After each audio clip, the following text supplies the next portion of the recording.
د رای بیا شمېرنې بهیر پر وړاندې ځینو ولایتونو کې لانجې دوام لري.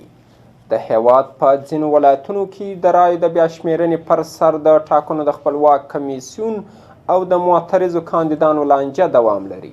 د ټاکنو د خپلواک کمیسیون مشره د ولسمشرۍ د ټاکنو د کاندیدانو له ټیمونو او پلویانو غواړي چې دې کمیسیون ته د رایو د بیا شمېرنې او تفتیش اجازه ورکړي. وروسته له دې چې د ټاکنو خپلواک کمیسیون په ولایتونو کې د رایو د بیا شمېرنې او تفتیش د بهیر پیل اعلان کړ، عبدالله د ثبات او همپالنې او د ګلبدین حکمتیار د سولې او اسلامي عدالت ټیمونو یې پر وړاندې مزاحمت پیل کړ.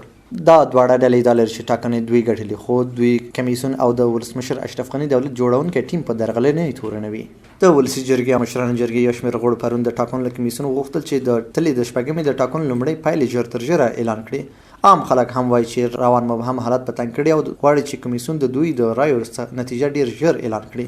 خو د ټاکنو خپلواک کمیسیون مشر هوا علم نوري ثاني وایي چې د رایو د بیا شمېرنې پر وړاندې د مزاحمتونو له کبله دوی په دوو لارو کې ګیر پاتې. د عبدالله ډله ټاکنو خپلواک کمیسیون تورنوي چې د یوې ډلې په ګټه فعالیت کوي.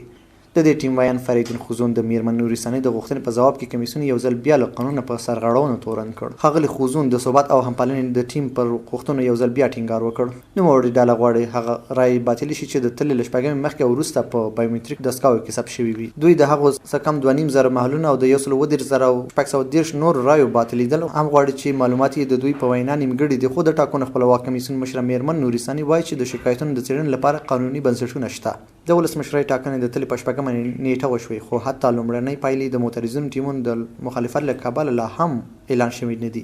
د ټاکنو خپلواک کمیسیون مشره وایي د دې ستونزې د حل لپاره د ولسمشرۍ د ټاکنو له کاندید عبدالله او د هغه له متحد جنرال عبدالرشید دوستم سره ټلیفوني خبرې هم وکړي او ترې غوښتل چې د رایو د بیا شمېرنې او تفتیش بهیر ته اجازه ورکړي، خو دې هڅو تر اوسه پایله نه ده ورکړې.